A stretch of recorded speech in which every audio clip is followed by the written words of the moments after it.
I just said to Rabbi Danny, this is like riding a bike. You never forget.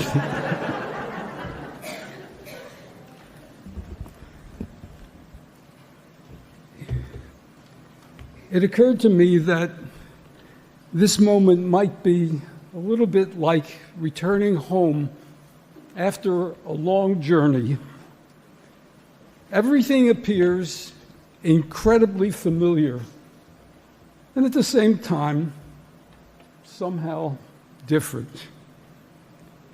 As I imagined, so it is. It is very good to be here, to be home with all of you. Seeing those of you with whom I shared 19 great years of smiles and tears, of dreaming and building and enjoying this community, being here is always special. And to new generations that found your way here in the past 17 years, wise decisions, your energy and your vitality are a welcome infusion.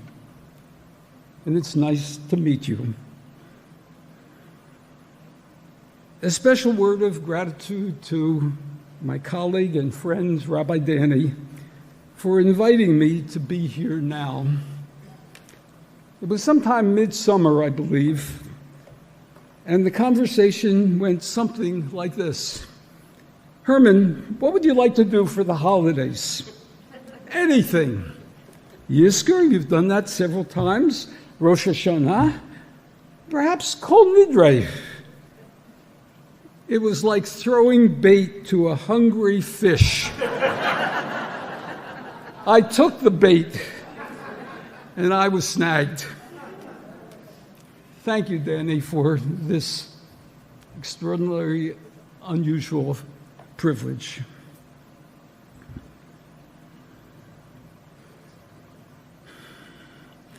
A few days before Rosh Hashanah, I went to Rosenfeld's Bagel Bakery to purchase Yom Tov chalot. You know, the large, round, beautiful ones. As I searched for a parking space, if you've ever been to this bakery, you know that it is an almost impossible task. I saw a young man, clearly a Rosenfeld's employee. I rolled down my window thinking, I better ask if they have any chalot. I don't want to get out of the car if I can't, if they have none. And I said to him, do you have any holiday chalot today? With a gentle smile, he shook his head, communicating that he didn't speak a word of English. I found a parking space on the far side of the building, and a few minutes later, I left Rosenfeld's with a shopping bag filled with the prize in one hand, my cane in the other.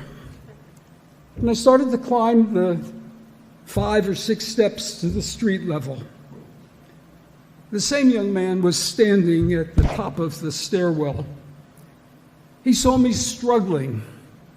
Actually, I was in a lot of pain at that moment, and he gestured to carry the bag. Relieved, I handed it to him, and then with difficulty climbed the steps. He accompanied me, opened the car door, and deposited the bag filled with chalot. Of course, I expressed gratitude. He smiled without a word, and we went our separate ways. Pause for a moment. Contemplate what had happened.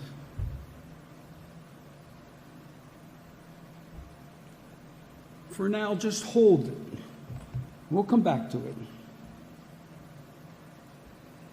The task of this day, and actually this entire period, is twofold.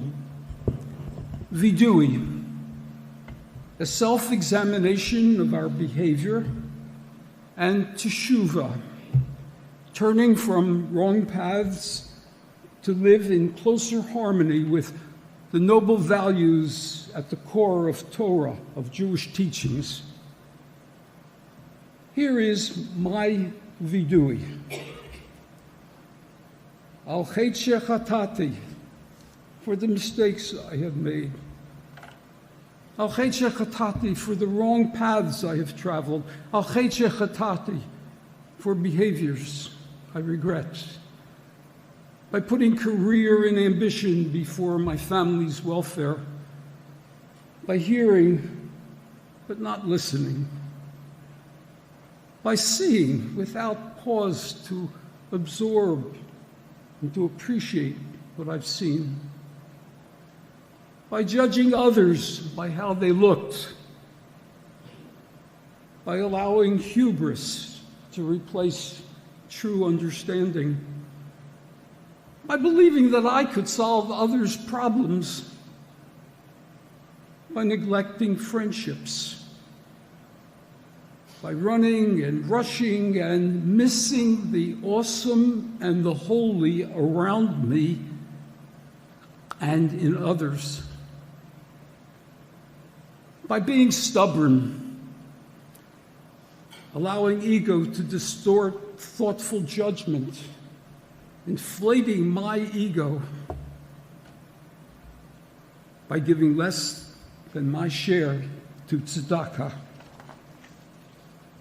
by believing that I am as good a person as I can be.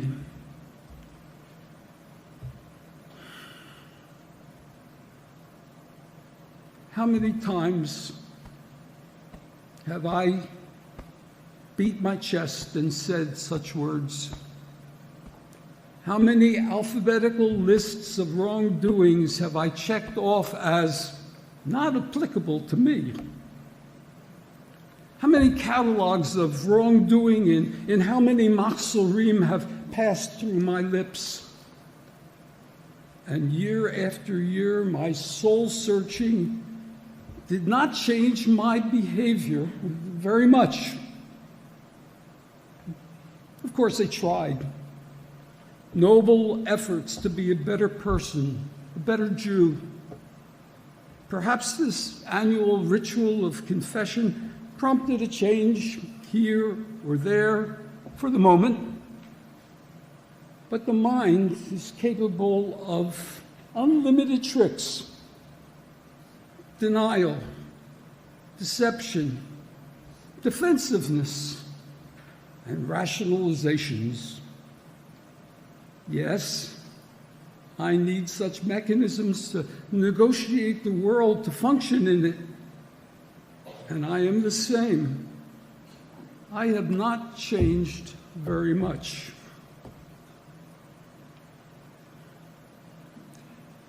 The question that I ask myself over and over and over is, how can I move this profound exercise in honest self-examination from my lips to my hands and from my head to my heart? Perhaps there is another way, simple and yet profoundly challenging, and if successful, life-changing.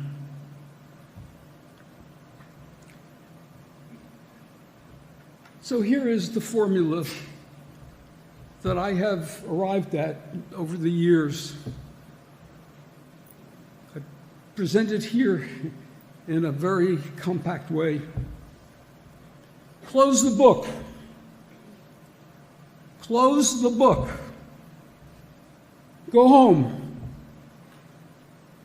Sit alone without distractions. Start asking myself hard questions. Listen to my heart, not just to my mind. Listen for heart's feelings, longings, fears, and hopes. And with these tools, I am ready to practice Cheshbon HaNefesh, a spiritual assessment. Cheshbon is the Hebrew word for counting, assessing, probing. Cheshbon HaNefesh, a summing up of who I am when I look deep beneath the multiple facades so easily constructed and maintained. Questions. Why am I here?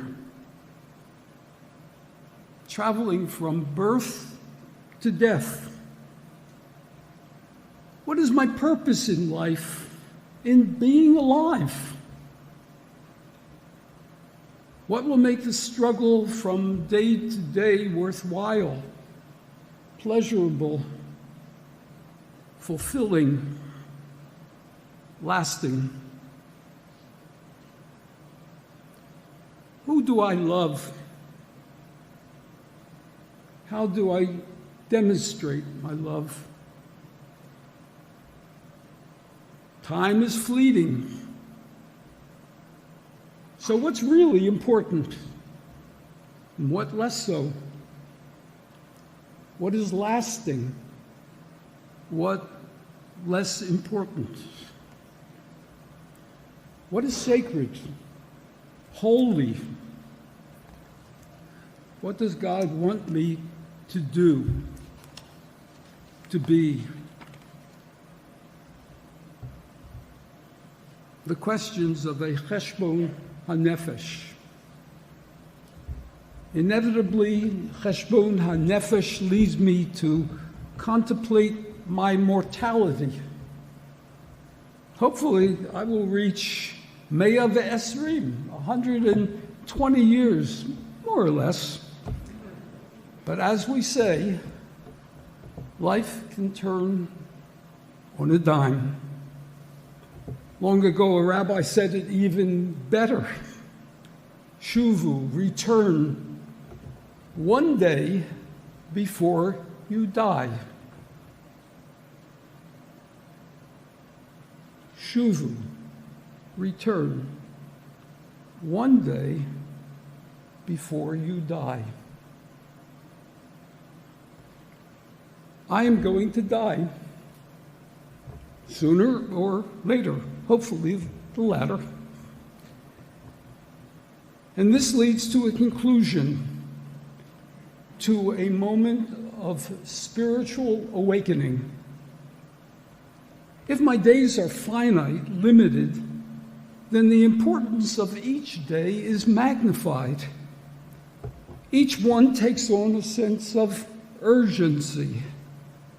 Each day is, in a sense, sacred, to be revered, handled with exquisite care, cherished. How do I want to spend these precious days? What is important and lasting? What trivial thoughts and behaviors are simply clutter that I want to put aside? What experiences do I want to share with those closest to me? What gifts do I want to give them? How do I want to be remembered? What is my spiritual legacy? Has my existence made any difference in the lives of my wife, my children, my parents, bless their memories, to all the generations of Jewish people that preceded me? All of these questions lead me to a new way to look at myself, my behavior, my values, the people around me, and the world.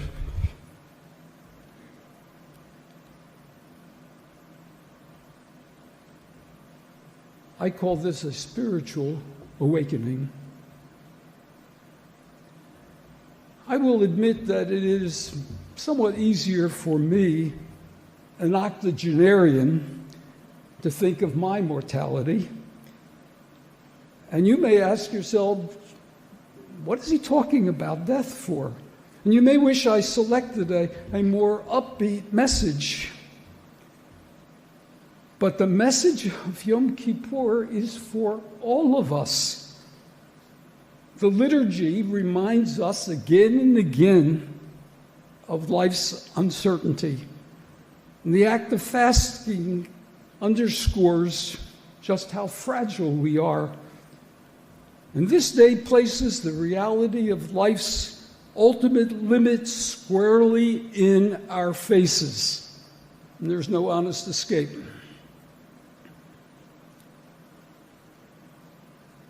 So I focus on what is permanent and lasting, worthy of my embrace. In words deeply felt, I say, I'm sorry. I was wrong. Forgive me. And thank you. With this perspective, I acquire deeper appreciation for the exquisite and unfathomable intricacies of nature, from the smallest particle of a flower to the grandest range of mountains, from the first cry of a newborn to the dying wheeze of the aged. Such moments are present as well in a student's discovery and in the reconciling embrace of one-time enemies, in the modest labors of a peasant to feed his family. They are everywhere. Radical amazement. And with this sense of awe, life becomes more beautiful, more worth living, and death, perhaps, acceptable. Here, my link to all of humanity is awakened and revered. All of this is the perspective of a spiritual awakening. Which brings me back full circle to the moment outside Rosenfeld's bakery. Something happened that defies rational understanding. Indeed, no words were spoken. I was a human being in need. I was able to acknowledge my fragility, my dependency, and my need for assistance. Another human being, a total stranger, responding to the compassion, the divine endowed compassion within him, extended his hand. There was a momentary connection between us. I call it an instance of kedusha, of sacred interaction that transcended time and place and rational understanding. Dear friends, when we are spiritually awake, we will find a myriad of such moments. They exist everywhere. And we will make them happen. We will hunger for them and seek them out in relationships with our loved ones and with strangers, in the common tasks of every day, and in the significant markers of our cycle of life. We will not be surprised to find these sparks of holiness in the marketplace, and we will anticipate their presence in our synagogue. We may even come to believe that such moments are built into the creation of the universe itself. These moments carry the light that dispels the cosmic darkness. They are the power that pushes against chaos at every turn. On this Yom Kippur, may your Cheshbon, HaNefesh, and mine awaken for us these most important questions and bring us fulfillment with sacred meaning.